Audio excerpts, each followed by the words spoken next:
Tabtastic Summer Open 2023. My name is Alex. I'll be your chair for this round. Just before we get started, a huge congratulations to all the teams that have made it this far. Obviously a big achievement. I prefer she, her pronouns. However, I would prefer if you address the panel as a whole using non-gendered language. If my panelists would like to introduce themselves in the order in which they appear on tab. Brian, no pronoun preferences. Ghazi, no preference. Laura, no preference. Good luck to all teams. Near, he plays good luck. Thank you. If we could go through teams and get speaking orders and any introduction you wish to give, starting with OG.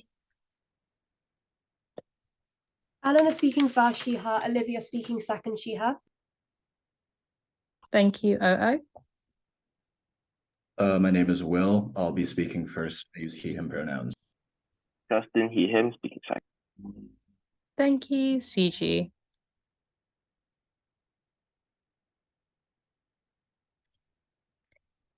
Closing Gov. Hello. So our member of government is Rogelio Largo, and then our government whip is Vinzen Borja, and then pronouns are he and him. Thank you, and CO. Speaking first, Priyansh, she, him. Wait, no, Priyansh is speaking second. Oh, shoot, where's you? Yeah. Speaking second, me. Cherry speaking second. First. Thank you. Cool. The rules remain as they have been for the last 5 rounds. I'd like to invite the Prime Minister to start the debate.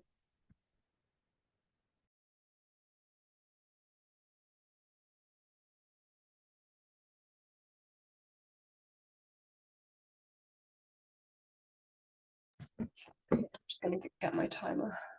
Oh, no.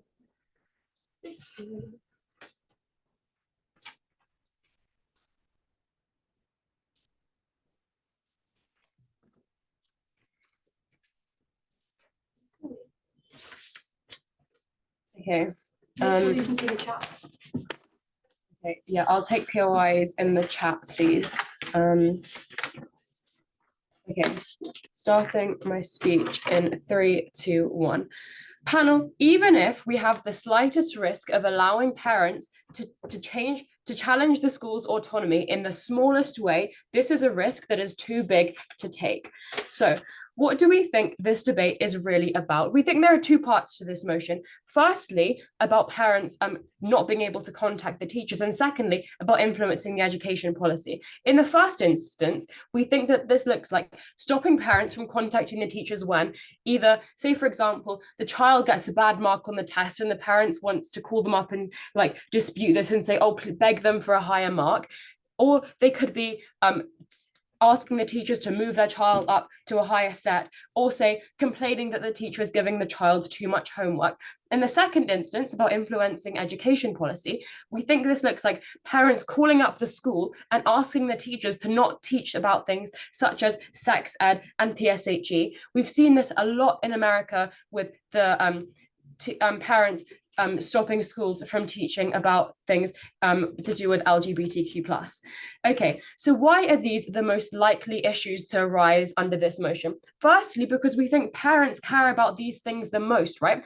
Parents primarily want their child to get good grades because they want their child to succeed and go to a good uni. Quite simply, they want this because they love and care for their child, right? They want their child to do, in their eyes, what they think is the best thing, right? Which is be super successful, get really good grades, and all of this because they've spent literally years and money raising this child. We also think that so this relates to the whole point about grades. And secondly, say for example, they may not want the kid to learn about sex ed for whatever reason, like I don't know, they may have quite like conservative views, they may be homophobic, etc. And so we think these are the most likely issues that arise under this issue of parents contacting the teachers and trying to change the policy. We think this is not including things such as like the parent isn't going to call up the school and go, oh, please, can you stop teaching about photosynthesis? I don't like that. Realistically, that's not in this debate. This debate is about things like PSHE, because these are the more issues that parents are more likely to have a specific opinion on, that an opinion that is likely to be different than that of the school and the teacher. We also think that the reasons why these issues are the most important within this debate is because these are things that are specific to classes, right? The way that the teacher is going to teach things such as PSHE is probably going to vary quite a lot depending on, I don't know, the age of the child, just the nature of the class, what they think is going to be the most engaging for the children, right? So in this way, parents are probably going to call up and try and get the teacher to change it because they feel entitled to call up and say their opinion on this. Okay, so what are our points then in this debate? Before that, is there any POIs? Okay, okay, that's all right, thanks. Okay, so so on to my points. Firstly, we think that parents contacting the teacher is bad for two main reasons. Firstly, because it's harmful to the teacher, right? If you get a call from your parent telling you, oh, please can you not teach sex ed? The teacher then has a huge conflict of interest, right? Because firstly, they care about their child's interest and they want the child to be able to learn about these things because they probably think it is beneficial because realistically, learning about sex ed and puberty is going to help the child going forward. But they also then have this conflicting view of their parent who has, for whatever reason, doesn't want the child to learn about this, right? So this is very horrible for the teacher. Secondly, it's a huge waste of time, right? Imagine being a teacher and you're suddenly getting like hundreds of emails a month from parents just saying, oh, asking them to like minutely edit the curriculum, and then you're having to try and like weigh up if I should implement these changes or not, right? This is a massive waste of time that you could be putting into improving the quality of education for the children.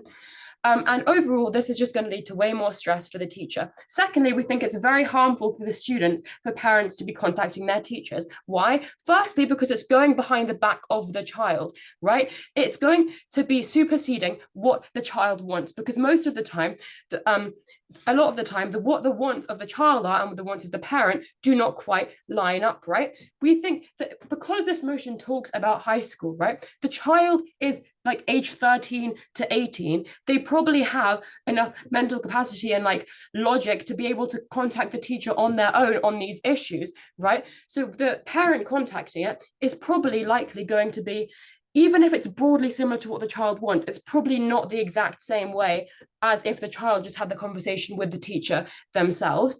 So it's probably the wishes are not going to be carried over to the teacher. Also, we think that either way, if the teacher does or does not listen to what the parent said, this is bad because firstly, because of this thing about it going behind the child's back, and secondly, because if the teacher does listen and they do decide to stop teaching PSHE to the same extent, then they're depriving the child of education. And this is obviously terrible because we think the point of schools are to educate children to the greatest extent. This leads on nicely to my final point, which is about why parents influencing policy via schools is specifically bad, right? We've already told you the types of policy that we think are going to be influenced, right? We think this is things such as sex ed, such as PSHE, maybe things to do with safeguarding, right? So why do we need to keep the schools separate from the parents, right? We think this because a school's function is to cultivate individuals and teach them to think for themselves, right? And we think that this starts with separating the child and their wishes and their thoughts from what their parents think. Because at this age of 13, right, you're starting to grow up, you're going through puberty, you're becoming more independent. And the job of the school is to help you to do this, to think in a better way, so that you're not just like subverting to whatever your parents want. But also, another job of the school is to challenge is to enable the child to like challenge authority in their life, right? Why we should challenge parents? We think we should do this because parents are often wrong, right? They have old stereotypes within their brains, right? They're subject to many family patterns, right? And we think schools need to help the children to act as a counter to parents in order to maximize the child's happiness and the child's independence and free will. My partner will expand on this. Thank you. Here. Are pleasantries a thing in BP? 2 seconds. What do you mean by pleasantries? Oh, No, they're not, but okay, thank I you. don't know. It's still a good. Justin just answered my question. I appreciate it. Thank you. Well, I'd like to thank the speaker for that excellent speech and invite the Leader of Opposition to start the case for OO. Okay, cool.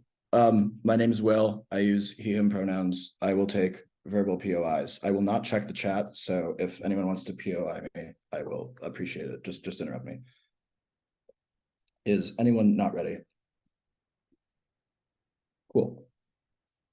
I want to start with some framing. Why are the least well-off the most important people? These look like racial, gender, and sexual minorities. First of all, is on marginal utility. These people are the least well-off, so any net amount of well-being that we give them has more of an effect on their lives than those who are the most well-off. If I give $10 to somebody who doesn't have very much money, it affects their lives in a much more grand capacity than someone who has a lot of money. Secondarily, this also applies to just political power and agency, i.e. those who are the most stigmatized and oppressed have the least amount of agency, and the more we improve their ability to self-actualize, this has more marginal utility than they otherwise would for the most well-off. Secondarily, behind a veil of ignorance, we prioritize the least well-off due to us being risk averse. If we don't know who we are, and this is the most equitable and just policy for us to evaluate the morality of individual government actions, because this takes away any sort of bias, we ought to prioritize the least well-off because from behind a veil of ignorance, we will see the net marginal utility harms the least well-off the most, so a rational agent will prioritize this. Third is just an independently morally correct because it aligns with our moral intuitions that equality is morally good. We believe that all people are created equal. We think this is true.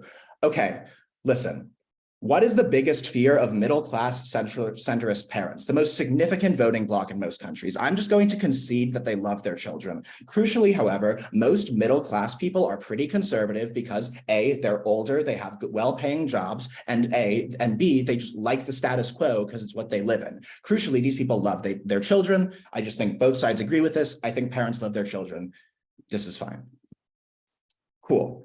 There's also just an evolutionary incentive here. If your kid gets hurt, this is infinite negative utility in the terms of evolutionary pressure. So we're evolutionary incentivized to care about our children a lot. Listen, on Gov, parents have less knowledge and control over the lives of their children. This capitalizes on these parents' biggest fears. Listen, conservative politicians then can come up and just use homophobic, fear-mongering rhetoric to appeal to the most powerful voting bloc by saying, listen, these liberals want to indoctrinate your kids with critical race theory and terms that they make up like queer ideology, right? This is really, really bad because in op world, they just talk to the teachers, where in gov world, they elect worse politicians who just make the educational systems worse and hire different people to write curricula. This is why Ron DeSantis got elected in Florida, because he appealed to all of the anxieties of white middle-class voters about how like liberals were super bad and were bad for their children, and you can't do anything about it because you can't talk to the teachers.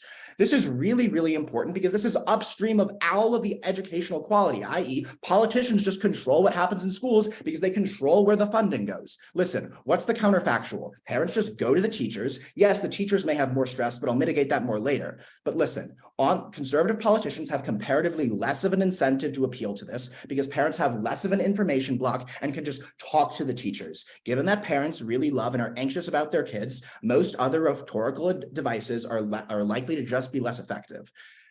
Conservative politicians then, in ways to mitigate this, will just take away from public schools because they're bad. They'll subsidize private schools more, et cetera, et cetera. These candidates are also just independently bad. They'll pass regressive economic policies that are bad for the least well-off. They'll take away gender-affirming healthcare, et cetera. Politics becomes much worse on their side of the house. Crucially, what's the framing here? I just think it's likely that those on educational boards are likely to be more liberal and socially conscious than the general public. I think our argument's path-dependent on this. First of all, they're likely to just be younger. Retired people vote in large numbers. These people aren't retired, they're working. Second of all, they're college educated. You need a college degree in order to teach. It's likely most people who are college educated tend to vote more liberally. This is because, like, I don't know, the conservative party saying things like climate change doesn't exist and you should take horse tranquilizers to get rid of COVID. They're also altruistic in taking a low-paying job, which indicates they have some form of social responsibility, which links into more socially conscious and liberal policies and not like rugged individualism, pull yourself by your bootstraps. What this means then is that it's likely the case that the curricula that teachers are going to have are going to be more liberal and progressive than what the general public likes. On-side op, teachers still maintain some control over this, even if parents can say some things. On-side gov, however, teachers lose all control over this because they directly link into politicians taking control of the fears and anxieties of these parents. What this means then is that the curricula fails to adequately educate students about the privileges or lack thereof that they have and the structures that lead some people to have more ability to engage in the world and self-actualize that others do because of just the shitty world we live in. Second argument, even if you don't buy any of that, I think the quality of education becomes much worse. Listen, parents are very proximate to these issues. Oh, wait, sorry, Justin, I think is writing. He wants to say that. Listen, I'm going to concede that parents want their children to get good grades, so they'll bother their teachers. I think this is good. Parents should know what their kids are behind on so they can help them. Listen, I think it's very uncharitable to say that the average parent, in spite of them having deep fears and anxieties about the well-being of their kids, can probably understand that there are some instances in which their kids make mistakes and don't know things. These people were children at one point too, and were in school at one point too as well. What this means then is it's probably the case that their parents might understand that their kids just got something wrong. Crucially, parents play a very important role in how these kids are brought up and what they learn. A lot of learning takes place outside of the classroom when kids are at home doing their homework on the dinner table or asking their parents for help with math. If a teacher can talk to the parents after a child gets like a B and the parents like, why doesn't my child get an A? And they can see, what's the POI? Parent-teacher meetings still exist. Reports still exist. They can still see the grades. They can still see what their kids are doing bad. Yes, that's true. That's true, but that's uncomparative. Here's why. It is the case that on your side of the house, only teachers can initiate them. This looks like parent-teacher conferences. This looks like meetings once or twice a year. This looks like report cards. However, on our side of the house, if a parent isn't satisfied with the performance that a child is getting, independently of these meetings, which exist in both worlds, they can go to the teacher and ask for advice. Crucially, they're likely to do this per the incentive structure that you gave. But even if we can see that the stresses the teachers out way more, that this is, first of all, way better than the teachers just having lower wages because conservative politicians cut off funding because they can just like say, listen, I'm going to stop funding public schools. I'll put more money into private school vouchers because public schools are bad at indoctrinating your kids. People vote for them. Public schools get worse. Teachers have less funding. If you have trouble like paying your rent or feeding your family, it's probably a lot more stress than if your job is more stressful than if your job is more stressful. Second of all, I just think this is outweighed. Teachers are, even if these teachers are minoritized and oppressed groups, they're older and have an ability to advocate for themselves, whereas kids who are in these curricula who need to have positive role models and narratives that they can aspire to are not. This is just outweighed by the well-being of students, even in their best case, where this makes teachers like really stressed out. Vote up.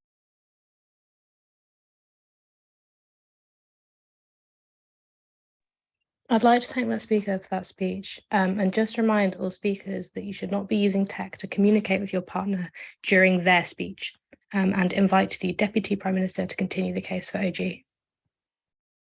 Hi, sorry, I'm just gonna do my papers and get a time up. I'll be like 30 seconds.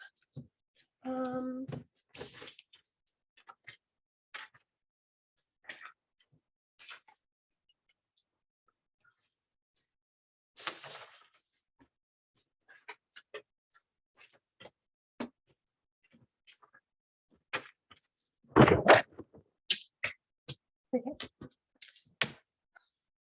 Starting my speech in 3, 2, 1. A couple things in this speech. Mainly, I'm going to be rebuilding what my partner said and responding to basically opening's whole case that doesn't really make any sense and happens on either side. Then I will be finishing her point on why we need to keep parents separate from education policy in this way. So, what has my partner already told you, most of which went unresponded to? Firstly, she's told you why parents contacting teachers is uniquely bad, right? She's given you material about how when parents contact teachers, teachers feel pressured, right? They have a conflict of interest because they want to look out for the kids by teaching them that queer people exist, teaching them about sex ed, but then they also have the conservative parent pressuring them, saying you can't do this, right? We think this is uniquely harmful, firstly on the teacher and secondly on the vulnerable actor of the child that you seem to care so much about, right? Secondly, she tells you why parents influencing policy via schools is bad, right? We're happy to concede that on either side of the house, you get some crazy ultra-conservative parents who, like, I don't know, love lobbying in their spare time,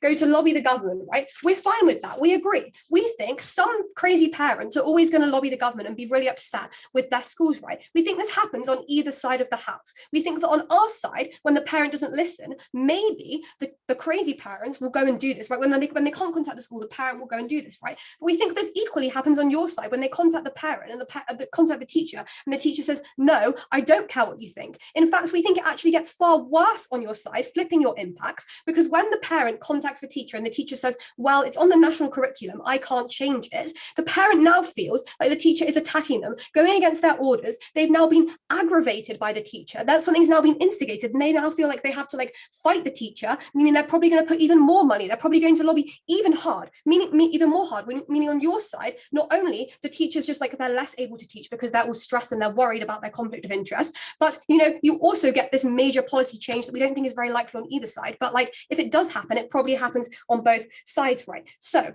what has opening up directly said, right? Firstly, they said the thing about politicians, which I think we've already responded to, right? And then they kind of bring out this last like bit about education, or maybe they don't because they text their partner and their partner says they want to do it. They basically say that, we want to give kids good education, right? I think my partner Eleanor has already basically mapped most of this out when they say that like realistically, teachers aren't like parents aren't pressuring teachers to stop teaching their kids about trigonometry or photosynthesis, or I don't even know, like random maths principles. We think the main things they're contacting them about is safeguarding, and we think the main things they're contacting them about are religious education and PSHE and these other things that aren't strictly examined right. We think that on your side, these are things that changes, therefore the actual like, I don't know, grades probably aren't affected that much, right? But even if you do buy that, grades are the thing that parents are contacting schools about, we simply don't buy that parents actually need to do this, right? We don't think that having, I don't know, a report and a set of grades and predicted grades every half term isn't enough for parents to see and sit down with their 15-year-old and say, look, you got a C in maths, what's going on there? Let's talk about this. Let's have a conversation like normal people. Let's respect my own child and let's talk about this. And then realistically, if the parent does really want to talk to the teacher, they can probably just say to their kid, maybe go tell your teacher that I want an email, and probably the teacher will do it, right? The actual change here is that the teacher isn't being constantly harassed by parents about PSHE, about sex ed, about queer education, right? We think these are the actual changes, and these are the things that you lose out on your side. And even by your own metric, you do worse here, right? You say you care about minority kids, you say you care about the most vulnerable actor. You are the ones harming the vulnerable actor by leading them to miss out on this education that they can't get elsewhere, right? So actually, I'll take a PI from closing if you have one now. 3, 2, 1. Okay, I'll put one in the chat. I might take it later. No, I'll take it. Sorry. So what do we think the actual mechanism is on your side of the house for the parent contacting the teacher, seeing as you didn't want to actually, like mechanize your points at all, right? We think that the mechanism for the parent contacting the teacher is that the parent calls the head of year, they call the class teacher, they email the class teacher, and they say, please don't teach my child about gay people. Please change my kid's predicted grades, right? We think that in several circumstances in these cases, the teacher is pressured to listen to the parent. Why is this? Maybe because they think in America, the parent is now going to go to the school board and try and get them fired. Maybe in the UK, when a load of kids go to independent schools, they think it's because they're going to call the head teacher or pull their kid out of school and lose revenue for their school, right? We think these are things that parents don't want to happen, right? Even if they have great morals, we think that there's a great chance that because of these things being really proximate to them, that they may cause the child to forego an education that they need, right? We think this chance is too big. We think they may feel pressured and, I don't know, not teach that kid about queer people. We think they may feel pressured and not teach about sex ed. So what is the impact of this thing happening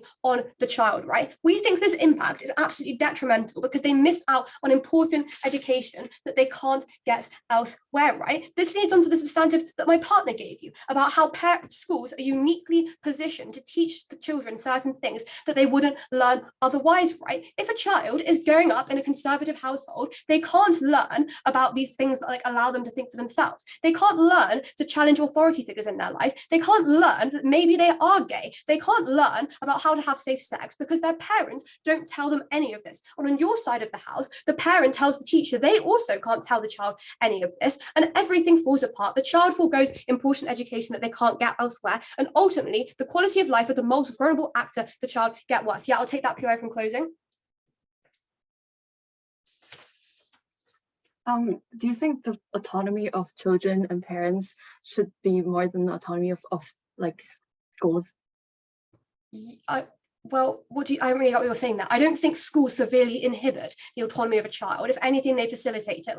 I don't really get what that is there. And also, I don't think that the autonomy of the parent belongs in schools. I'll respond to this now. We don't think that the autonomy of a parent belongs in schools, right? We think that a school is a place in which children should be taught things about education. They should be taught things about I don't know, PSHE and things that they can't learn elsewhere in order to best protect the child, right? We think if the parent wants, they can send their child to some I don't know, know, tutor outside of school, but they have complete control over their education. But we don't think that like the school should be the place for this. I don't really see how this falls inside of the debate. I don't really see how this is an important point. We think we've already kind of beaten that, right? So to summarize, what have we told you and why is it important? We've told you that parents contacting teachers will make education worse, right? This is the metric that the opposition gives you as to what they will win the debate by. We've told you it gets worse because now the child learns less things. It gets worse because now the teacher is less efficient and they're stressed because now they're worried about the parent. We think it gets worse because now this like the school is more stressed, the school is less able to help the child, and ultimately the vulnerable children miss out on important education and everything gets worse. Never been prouder to propose. Thank you. I'd like to thank that speaker for that excellent speech and invite the Deputy Leader of OP to conclude the case for open OP and top half. Am I audible? Yep. 3, 2, 1. Now, I think OG is a little confused. I think parents taking part in schools' education policies doesn't necessarily mean that they make the policies, doesn't mean that they have significant ability to alterate those policies independently. It's probably looked like instances where there's maybe a hearing where schools are listening to parents' advice on education policy, where maybe schools are trying to treat parents like people who are able to actually influence the ways in which the school navigates, not necessarily like by bypassing school board and other ancillary incentives that the school probably still has on either side of the house, but rather that this is probably just an extra perspective that the school is able to filter in when they're considering things like policy making, when they're considering things like changing infrastructure within the school. Why is this really important? Because I think this flushes out the vast majority of OG's case, right? Because they say, aha, you're going to confront teachers, and the confrontation is hung on them proving this incentive that that teachers have an active incentive to listen to these complaining parents when they explain how the school's education policies are really faulty. The problem is, if it is probably true that there is still a top-down hierarchical structure within the school, insofar as they're still obligated to listen to the school board, insofar as still obligated to listen to the same school rules that are still evaluated independent of whether or not the parents have good or bad advice, it is probably still true that they just won't listen to the vast majority of these phone calls that exist on their side of comparison. But second, I just don't know why this phone calls argument is very comparative at all, right? I.e., like school websites have teachers' emails and phones listed within the status quo, even if it is true that you don't follow the teacher independence model, which is like them being able to talk to school teachers about school policy, etc. Right? First thing here then, let's talk about why the least well off are significantly better off on our side of comparison. Because they say, aha, there's likely to be a conflict of interest, and this is really bad in instances where political polarization happens. The problem is, even if it is true that there's a conflict of interest, what they don't respond from Will's argument is that this leads to counter arguments back home. Parents have countervailing incentives to be able to push back against instances in which the school is not listening to them. Why is this the case? Because one, I just think people are angry and want to vent on a fundamental level when people are not listening to them. I think what this looks like, therefore, is that if they do believe, and it is probably true that these are instances, and these are likely to be subsets of society where parents and teachers have different countervailing like political or ideological incentives and beliefs, this probably means that on their side of comparative, because it is true that they're not able to actually access school, because it is true that they're not able to send to the teachers, the comparative then is that they're going to talk to their children. Aha, you are not to listen to what the teacher is teaching in school, because they're not able to actually access the teacher. No, they're not going to tell the student to like directly email the teacher, when the more convenient alternative is just to literally tell their parents, the students, to just not listen to the teachers at school. It's just to tell them that everything you've been learning in school is complete blasphemy. Why is this important? Because one, the burden. Why is this really important? Because one, this like outweighs lots of their case. Because look, even in their best case, in which they're able to call the teachers to some extent, and they're able to like access the teachers, the problem is on the RST comparative, one, on a perceptual level, the sovereignty is as follows. They don't even need to be able to actually have meaningful change within the education policy. Insofar as it's perceptually true that these parents are able to like maybe have some extent to which they think they can engage with the school, and some extent to which they think the school is going to listen to them, then the trade-off is, one, they just don't necessarily go to students telling them to like disobey everything the school says, because that in of itself is hung on faulty interactions in which the school closes themselves off from those students. But second, it is probably true then that they don't turn to the worst alternatives, which likely look like things like political fear-mongering, which looks like being able to be more susceptible and vulnerable to conservative politicians, which will mechanize this for you already. Before I move on, preferably closing.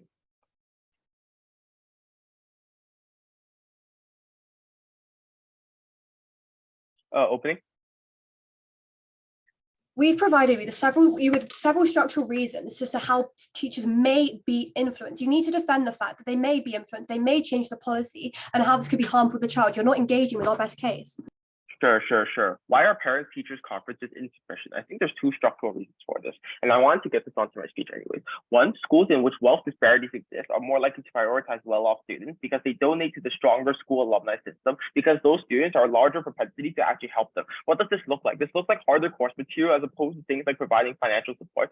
Second, there's significant financial incentives to ramp up rigorous education programs, which make the school look most prestigious, right? It looks like, i.e., increases in popularity of AP programs, which drown out things like ESL classes or remedial classes being washed out, and schools are less conscious to low-income students, and this makes high school education of itself inaccessible. Why are these the largest sets of harms in the round then? Because it's not even contingent on specific instances that OG decides to debate on, which are instances in which there are ideological tensions between the school and the teachers, right? Our mechanisms, because it is true that these are probably comparatively better for the average person, because it is probably true that parents are more proximal to the qualms that people have, that these students have, i.e. this looks like dinner table conversations of social life in school. This looks like parents being able to see the trickle-down effects of what happens in school, the fact in which they're able to actually just have a say in the school board or able to at least lodge their own concerns to the school as opposed to them being silenced completely because this line of communication is just completely severed on their side of the comparative. This means you're not able to bring those issues up. The reason why all of this is important is because bringing those issues up is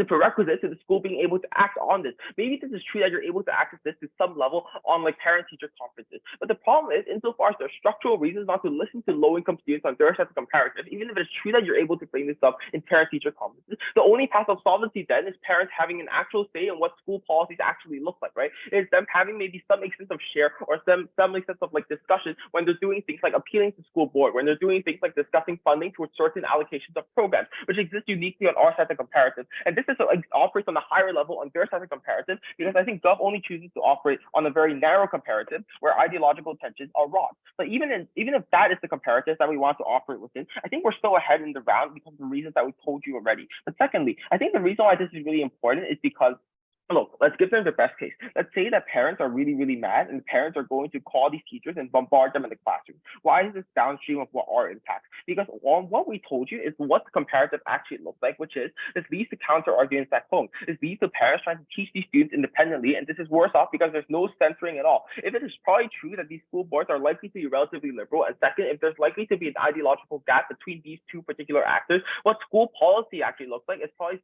parents being able to maybe give up their input to some extent, but schools that are able to moderate these particular discussions, or schools that are able to have the final say in passing these policies anyway. One is really important. This is really important because one, the alternative is worse when students themselves are forced to come into the classroom and students themselves are already predisposed to listening to parents because they view parents as higher figures of moral authority as opposed to the teachers. This is really important insofar as you literally damage the efficacy of teaching, because teaching is predicated on converting the minds of those students in themselves. If it is probably true that these people are already drastically influenced by their parents, there's literally no efficacy of teaching in the first place. So I don't care if parents are a little bit mad on their side of the comparative. If on our side of the comparative, you're actually able to teach the students and help them with valuable life lessons. Very proud to oppose. I'd like to thank the speaker for that speech and everyone in the top half, and now welcome the Member of Government to start the case for CG. Hello, can I be audible? You are. Hello. All right. Okay, so we'll just get my timer.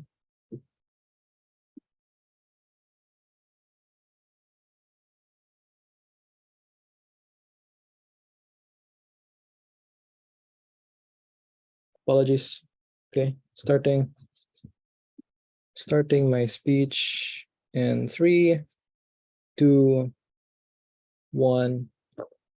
I'm going to start my speech with 3 things. Firstly, some responses directly to the case on opening opposition, because I think it's quite interesting. Their case is that firstly, politicians are able to immediately exploit the system of education, say that the liberal agenda through political fear-mongering is pushing certain things by teachers proxy to their students, and therefore push for policies that, that are bad and that they don't agree with progressive liberal policies, and that leads them to immediately magically control all of the schools. POIs through chat, by the way. Note that this is not at least true and consistent for every single state, and moreover, this is highly assertive. At best, education policy and curriculums are developed at multiple levels: national, select state, district, school, and then classroom in the West. They cannot simply say they can mandate laws for every single classroom just because some Republican politician in the West or whatever can pressure the school board of a state. Additionally, this debate isn't only happening in the West. Many education education boards are considered above political cycles, regardless of whether or not like certain politicians are saying that certain policies in schools are bad. Moreover, many schools aren't like divided in sort of like the liberal conservative sort of divide. Like many schools are, many states oftentimes have quite like central like policies, right? So I'm not sure why they are immediately able to immediately control all of these schools from when this policy is implemented and just massively make them conservative. I'm not sure why this happens. The second thing they say is that students are believe their teachers far less and they don't care about schools. I am not sure why this is true. If it is the case that they're still able to monitor their students through things like consultations or whatever, I'm not sure why the big gap of you just not having the ability to like, you know, PM your teacher or whatever just magically makes you think that they think that, oh, the teachers in these schools are all unqualified, all terrible, and not at all professional people who are licensed, and therefore you should automatically think that they're not legitimate. I'm not sure why this is a big leap that automatically means that they're automatically going to question the like professional like equality credentials of the people that they send their children to school to and pay their tuitions to. I am not sure why this is going to happen. OG talks about this debate, teachers and schools wanting to teach polarizing and progressive topics, and that is quite a good thing. There are a couple of problems with this. Note that O already talks about, but many schools oftentimes also have like, you know, populations of students that oftentimes don't want to subscribe to liberal values, for example, progressive values. This is symmetric. Many schools are also quite liberal in the sense, or many schools are more liberal than the areas where they come from, like schools in the Rust Belt, schools in the countries like the Philippines, etc. And that students might not generally want all of their policies to be progressive, etc. We cannot simply assume that just because it's becoming more progressive in the liberal bias is something that's quite good. Insofar as structure more likely for students within these areas to not want teachers to do this. Also, we don't have epistemic access to all schools, all students' preferences. I'm going to argue something that's completely not symmetric, and the most important delta for all societies that may implement this policy: inequality between students and what is dramatically lessened. First argument, what is leads to far more equal educational policies that benefit the most disadvantaged students and not only the most wealthy students. What is the context for when parental influence plays a role in educational policies and overall teaching of students? The opening half just says where it's only well I care about like the Bible, whether or not the Bible is taught well in the school, whether or not we're teaching about LGBT practices. I would argue it's also in many instances where parents directly want to influence the school policies and curriculums where they don't think the curriculum is correct, but two, on a teacher basis, many often communicate directly with teachers in order to supervise the way their children are being taught and give a preferential treatment to the way in which children are being taught in these schools. Why is this extremely bad, and why this model completely fixes it? Because one, many parents with significant resources and influences are able to push for certain policies that do not represent the vast majority. OG asserts it's only going to be progressive policies or just like liberal policies, but no, this is any single policy that goes against like past teaching, like Common Core or whatever, or any sort of past teaching that like dramatically like that not liberalizes but like dramatically transforms the way in which we teach students, like applying different kinds of methods of teaching.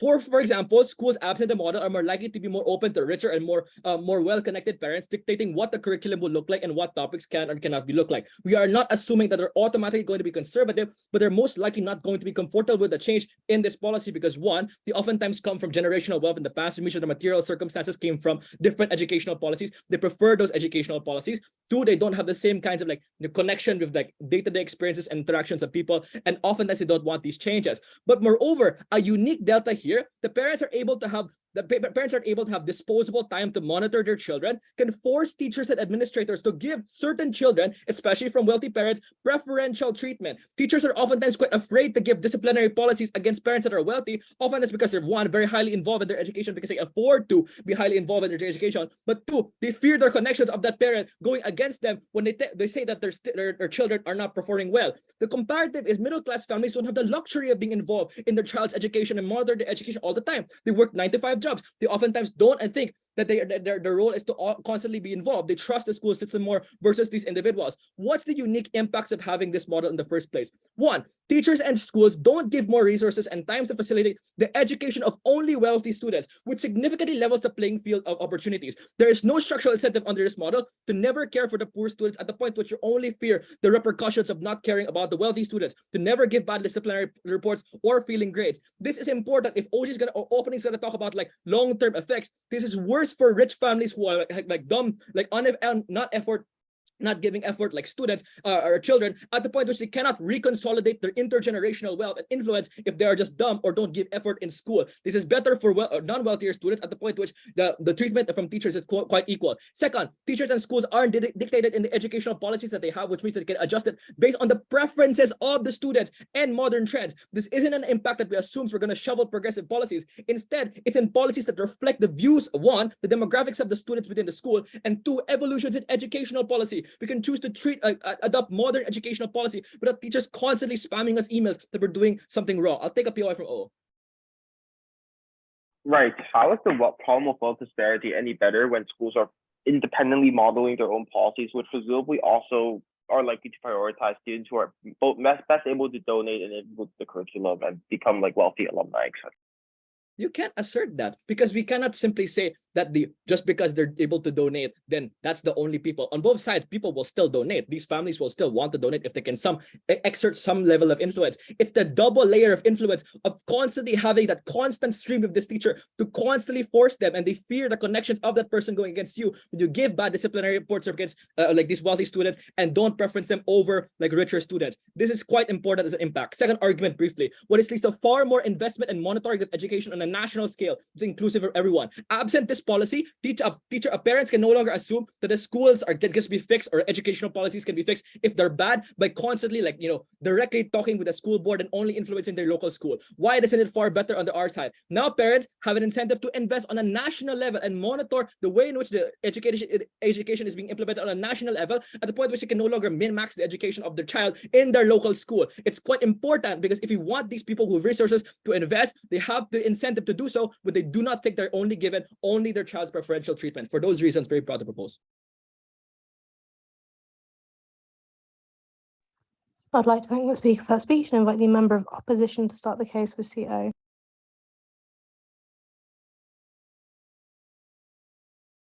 Hi, am I visible and audible?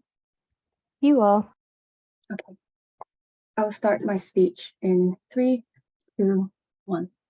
Few things in the speech. First of all, why dialogue itself is important. Second of all, why does high school children's well-being improves? And finally, what this actually, how this changes communication between parents. I think, first of all, this is direct engagement with CG actually. Some people can still influence the the schools even with this policy in place, even if they are independent. Because first of all, you could get people who are really, really rich, and then they have a lot of money, and they can donate to the schools. And okay, if you donate a whole building to the school, I'm really unsure that the school is still going to ignore you. Corruption is a thing. And then second of all, within these rich families, I'm sure they have the incentive because they love the children. They don't want them to believe in the wrong thing, and also they're seen as representative of the family, so they don't want them to go out and say wrong things, or wrong things in what they believe is. And then second of all, you get really extreme people who will still be able to influence the school. Maybe they'll just actually go up to the school gates and then talk to the teachers themselves, or they just they can have a protest outside of the school. This will actually be a way that they can communicate with the school, which means that all the communications on their side is going to be more extreme, and there's more backhand dealings and more corruption going on. On our side, it's more above board and everyone can get involved. You don't have to be extreme. You don't have to be really, really rich. Okay, and then on the point about rich parents wanting good scores for schools. Okay, I think in most places in the world, you have standardized testing. It's not like your teacher can just give you a higher score. I don't know how that works. Okay, so on to why dialogue itself is really, really important. OO actually says a lot of things about why progressive policies themselves are better, but our argument don't rely on particular political beliefs and applies everywhere because we apply a more micro lens. So we tell you that dialogue itself is really important because first of all, even if you teach it at school, even if you teach tolerance, LGBT beliefs in school, parents still teach their kids another set of things at home, which means that first of all, because they grow up and trust their parents, they grow up with their parents, they provide for them, they probably have a first mover advantage, and the child trusts them more and is more receptive to these ideas that have been repeated to them for years and years. And then second of all, they might just tell them to not trust the teachers and how the teachers are corrupted by, I don't know, Western media or whatever. And then third of all, they might just be making fun of the classmates with their kids because this might be the only way that they can get involved within the children's school life, which means that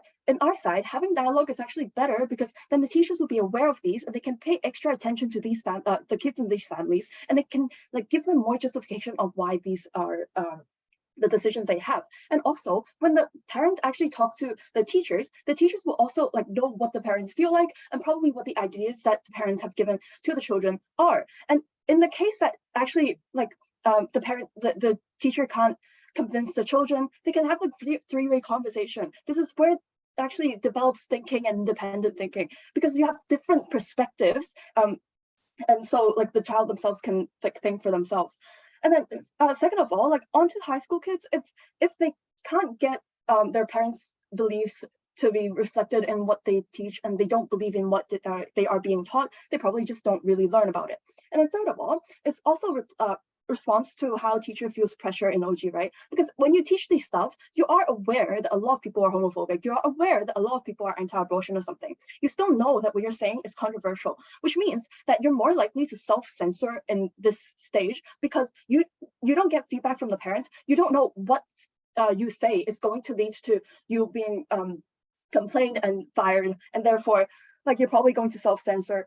And I think that teaching people photosynthesis and trigonometry is just not enough. You need to have like engage them in the real world. And then what this actually looks like is, for example, when you say, when the parents say to the teacher, they want you to stop talking about sex ed, this is going to like they are going to know who is the most at risk at like I don't know, having unprotected sex, and they can actually explain it to them, and they can understand it more and be more receptive. And also like you escape a lot, you can put a lot of safeguards within class. Like if you talk about LGBT in class and then one of your students starts saying homophobic things, then you can prevent this because you know that this particular child might say homophobic things. You might talk to them beforehand, say why you should respect people and stuff like that. And then I just want to bring out that schools don't always teach people good things, because there are, first of all, a lot of conservative states or a lot of like really liberal states, maybe like that might not just be good for anyone. And second of all, there are also a lot of authoritative states like Hong Kong where they miss out an entire section of history, and a lot of parents complain about it and want to talk to school about it and change the curriculum. And then third of all, there are also like different religions, right? Like in Catholic schools, if you're like forcing Muslim or Buddhist students to say prayers, obviously these are practices that we know exists and we know is bad, but without communication, this cannot be solved. And then third of all, we just want to say that, okay, even if the teachers do have the best interest in mind, they are sometimes blinded by their own biases. I'm going to take a POI now. Opening. The teacher will never actually succumb, like the teacher will always succumb to the parents because the teacher is below the parents in the hierarchy. So in this case, why would they like teach the kids or the like if there are parents who are anti-abortion and parents who are pro-abortion, I don't know how you succumb to parents all the time. Okay, this is probably not true. What you're actually going to have, this is also a part of our case, is what it results in is a balanced view for and against of abortion, of LGBT, of religion or stuff like that. This is way better for the students and for like the education system as a whole, because first of all, this is what societies actually look like. If you go out and then you realize that you have only been taught one view in your world, and you like are so shocked that some people have different views, different religions, this is probably going to not be a good education for you. And then second of all, this is actually going to develop your independent critical thinking. If you get balanced views from different sides and you're actually researching it and you're trying to form your own opinion, this is really important for the development of the child. And also, I think you just get better relationship between parents and teachers when parents think that teachers don't just like do whatever they want to their children. This better relationship probably makes their negotiations better. And like what I've said before, is going to be better than the communication that they have with extremely rich parents or extremely like violent parents or whatever. Okay, so this is way better than what OO have given us because it is not contingent on political change. It's more certain because political change also like, okay, you vote on the law things, you vote on taxes, welfare, not just education, right? And obviously, if you have like really, okay. Also, I'm running out of time, so my whip will continue. Thank you. I'd like to thank the speaker for that speech and invite the government whip to conclude the case for closing gov.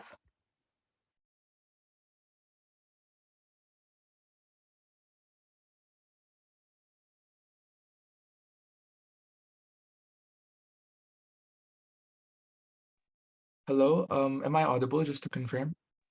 You are. Alright. Let me just set up my timer.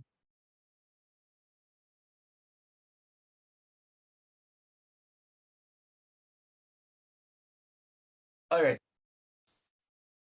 POIs through chat, don't badger, please. Preferably POI from opening. My speech will start in 3, 2, 1.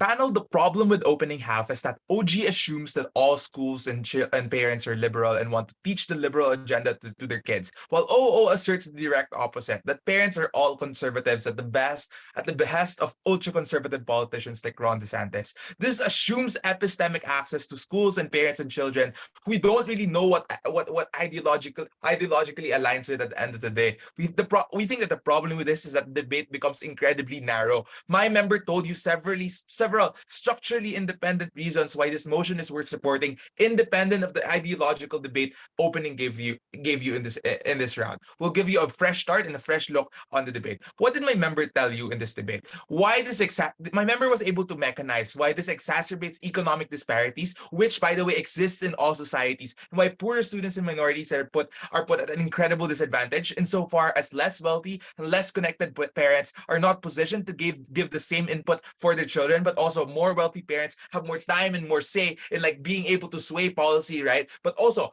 this is harmful insofar as we alienate poorer children and minorities out of the equation, so far as we alienate Black children who don't really have we alienate economically disadvantaged children who don't have as active parents in the policy making. This means that poor parents will never have a say on the policies, so the policies only work for the rich at the end of the day. But most importantly, we prove to you crucial mechanizations. Now we still accommodate modern changes to the curricula, like to keep up with the changing times. This means that we can still have student-centric school policies that align with like progressive changes to the curriculum, as long as we bring students to the table, as long as we keep parents out of the equation. We also mechanize to you why long-term this is better, because we get more structural and broad-based change. My member was able to tell you why parents become more invested in improving the national education system as a whole, being able to invest their time and political capital more in improving the quality of education and opportunity access, insofar as they don't have to micromanage their children better. Their stake is broadened beyond their own children. They're forced to think more long-termist,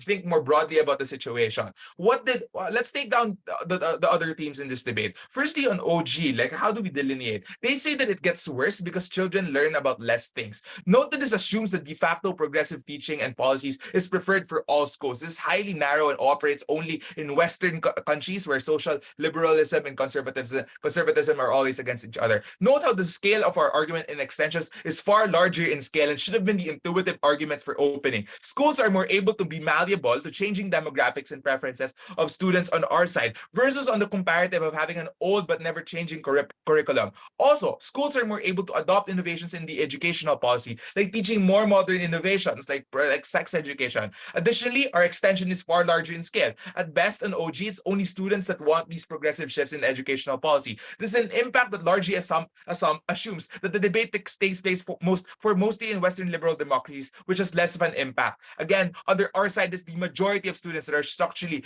built into this kind of structurally disadvantaged. But on OO, they say that conservatives can use this as a talking point to advance ideals that liberals want to advance their agenda on their children. They name people like Ron DeSantis and what's happening in Florida. They tell you how politicians gain more power over schools because they can weaponize the issue. This is not principally independent in the same way we take down OG.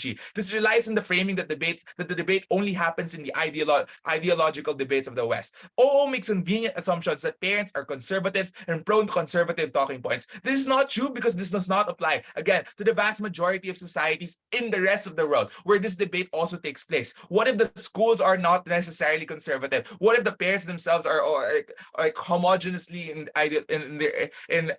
what if the schools are also conservative, right? But even if true that the conservatives can weaponize this issue, it's unclear why parents are likely to coalesce around inflammatory politics and bite politicians anyway, provided that most parents are centrists by their own characterization, but also regardless of ideology, didn't prove by more direct structural alternatives, like parents just reporting and venting their qualms on teacher-initiated consultations won't work, while supporting and funding school boards aren't the more proximate way out for these parents when politicians and conservatives often politicize only on this issue issues during election cycles, which happen so irregularly that they're unlikely to have any short-term change anyway. My member was right to point this out. Additionally, there are many historical and structural narratives that think of school boards as reliable and professional and beyond the political and ideological polarization that happens in these Western countries. They say, secondly, that education quality worsens on our side. Parents observe the children outside the classroom and they need to have a say. We mechanize to you why this is unlikely. Parents are often full-time or part-time workers who have lots on their plate, following general trends of Western societies. This means that most children are taken care of by extended family or babysitters, and oftentimes this means that parents don't give enough attention in the first place. Their observation of students' performance is highly limited and narrow compared to teachers who are exposed to these students every day. Even if they find some time to observe in between their 9 to 5s, they tend to be highly reactionary. This looks like if they do give attention, parents will often put a premium on only the immediate measures of the child's success or failure, like end-of-year grades and honors, and have reactionary responses. This leads to reprimanding children for bad report cards, complaints at the teacher's office because they think that their child flunked school. This is incredibly harmful for children because in the vast majority of instances, they feel like their parents all their parents care about is their grades, reducing their worth to numbers. Some weighing. We take down opposition's benefit that parents' input is better for children's education, but also addressing the OGPOI. We agree that parents can still raise these issues. The difference is that on our side, teachers are given more systematic and efficient ways to deal and take these complaints into account. Member gave you structural reasons why we get better educational systems long-term, so far as parents have long-termist views about the system and have more invested stakes on the national level. But again, lastly on CO, they tell you that they focus on a more micro scale and goes beyond the ideological debate, but proceeds to hinge their arguments on ideology anyway. They say that children trust their parents more and open up to them. This is an assertion. This is not true, because this leads to a culture of helicopter parenting in the event that children do not meet expectations of parents. This harms parents-children's dynamics. By removing parents out of the equation, their child's educational development, parents are given more time to focus on other things like maintaining positive relationships with their children and taking care of their mental and behavioral development.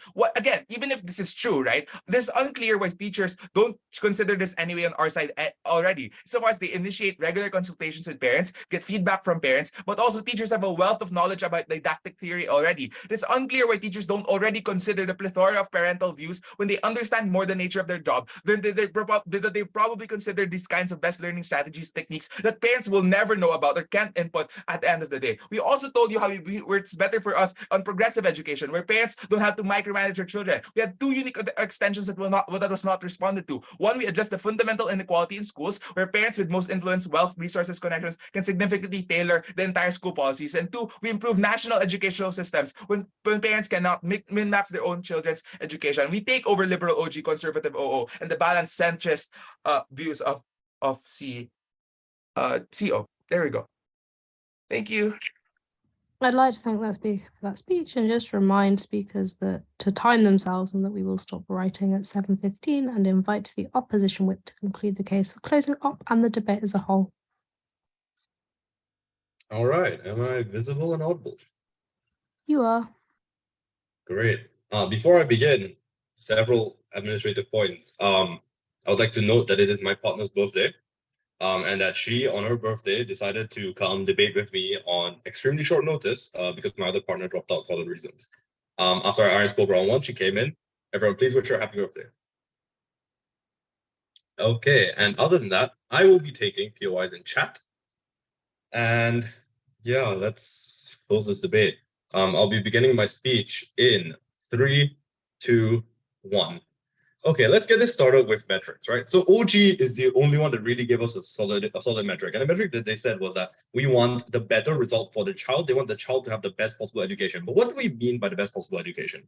We have to be looking at the best possible education in terms of the nuanced and kind of like generalist education that you can get, and especially that you should get within high school, because that improves your critical thinking, improves your understanding of society, it improves everything else. So the real metric that we're looking at is how well educated our children, and how well educated our children is a question that can only be answered by looking at how well they are able to understand the nuanced perspectives in society and the greater world around them, as opposed to simply knowing one thing or another thing.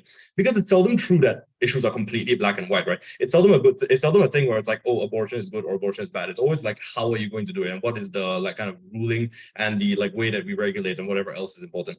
It's always about the nuance. That's what's left in this debate. And the important thing that we are talking about here is that I think when you look at the other teams, you notice that a lot of these things tend to wash out, right? You tend to have like OG telling us that, oh, parents are all like dangerous Karens who are going to try and like harass teachers, or are going to try and like push for like beneficial, like special treatment for their children, or who are going to have wants that are misaligned with the wants of the child. Now, this is possibly true, but at the end of the day, you can't say that all parents are going to be bad people. You can have plenty of parents who will be good people. At the same point, when we look at like the points of like closing government gives us a case largely about how like, parents will increase inequality by like pushing their opinions more in like these kind of like more open kind of feedback systems, as well as, through their donations and whatsoever else. And they put this as a point where like parents are going to be inherently malicious. Parents are inherently going to try and like bend the school system to get the best possible results for their children. And this, again, can be the case, but it's not necessarily going to be the case. And the reason why it's not necessarily going to be the case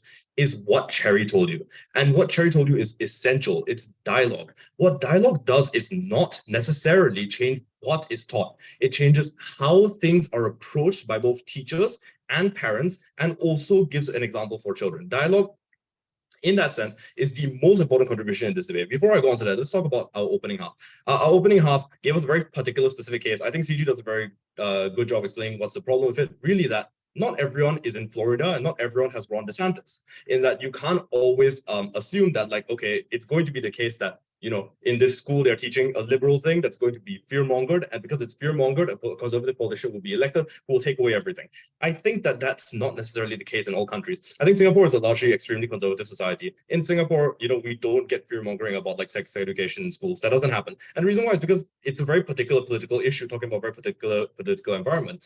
Comparative to that, we give you a very general idea that applies to every single instance of this debate. If you hold this debate in the US, if you hold it in the UK, in Singapore, Hong Kong, if you hold it in any country in the world, the question that we will be able to ask is whether or not the increases in dialogue will be able to outweigh the possible abuses that can be taken. And this is where this debate lies in terms of the framing. So now that I've given you all of that, let me explain to you why what Cherry said about dialogue is so important.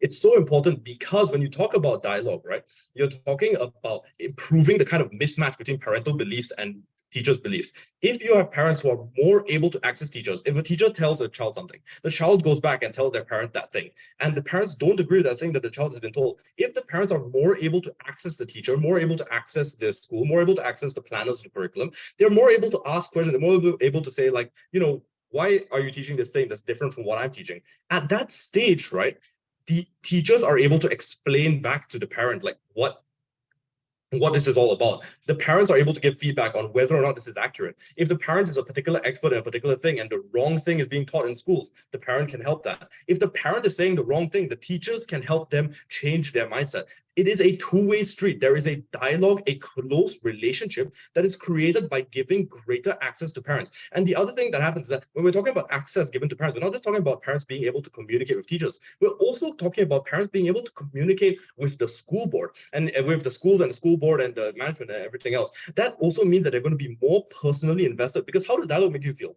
If you go into something and you say something and someone believes what you say, or someone takes into account what you said, and then they are able to change or nuance their policies whatsoever, what happens is you feel engaged, you feel invested in this process, you feel invested in this project, you feel more willing to come in and do the same thing again and again, as opposed to, like OO said, maybe going to the political system, as opposed to, like, OG said, harassing the teachers, as opposed to what CG said and trying to, like, find ways around the system to apply, like, inordinate pressure. Because if you think that the school is listening to you, if you feel that the school has given you enough opportunities to give feedback, then you're able to do that. And let me give some quick characterization. If you minimize the amount of feedback or the amount of input that parents have towards teachers, what you end up with is 15-minute parent-teacher meetings once a term or once every half year, and you end up with parents thinking, wow, after 6 months of schooling, I only got a 15-minute brief on whether or not my child is failing school. It's difficult then for parents to buy into and to invest in that system. It's difficult then for parents to do the good things that we're telling you that they can do if dialogue is in place. So what else can happen? Well, if teachers and parents can come to an agreement, a nuanced agreement on a particular thing, they can pass that on to their children, who will then be able to get a better education on that point. And before I move on, I'll take a POI from CG. isn't there a transactional lesser relationship between teachers and parents, especially if the parents are incredibly wealthy? Why then will This the is dialogue absolutely be true. fair that they can No, magically so make parents be more But the monitored? dialogue has to be fair insofar as the teachers are in charge of the child's education, right? Because there are two different kinds of authority going on here. There are parents who have more indirect authority and also have the authority in terms of being familial with the students, but the teachers eventually teach in the class, and the teachers are able to have that expertise, and that expertise gives them an authority in and of itself, because we are likely to listen to people who have a substantial amount of expertise. It is not charitable to say that the vast majority of people, when told by a teacher that, that their child needs extra help with maths, will say, no, my child does not need extra help with math, you are wrong. I think that when a teacher tells us something within their realm of work, it is likely that we will listen to them because they have a level of expertise on a certain thing. Like our opening said, and one of the openings said, the teachers have degrees. Yeah, they do have degrees, and they have like a substantial amount of training. And what eventually happens when you have that is that you have this ability to improve the school curriculum. You have this ability to improve what is taught at home. You have this ability to improve the relationship between the two authority figures in a person's life. And you have to remember that we're talking about 16, 17-year-old kids who are going to be looking at these two authority figures in their lives, the teachers and the parents. And if they can have a harmonious relationship that generates a nuanced understanding of the world, this is what we will teach to our children. This is the great education that they will receive. And this is the metric on which this debate has to be won. And that was considered by all teams. I'd like to thank that speaker for that speech and everyone for what was a very interesting debate. If you all want to leave the room, the results will be announced at the same time as like all of the other big results. So final, etc., top 10 speakers, etc. Thank you. Thank you. All right. Thank you. Bye-bye. Happy birthday. Thank you. Thank you.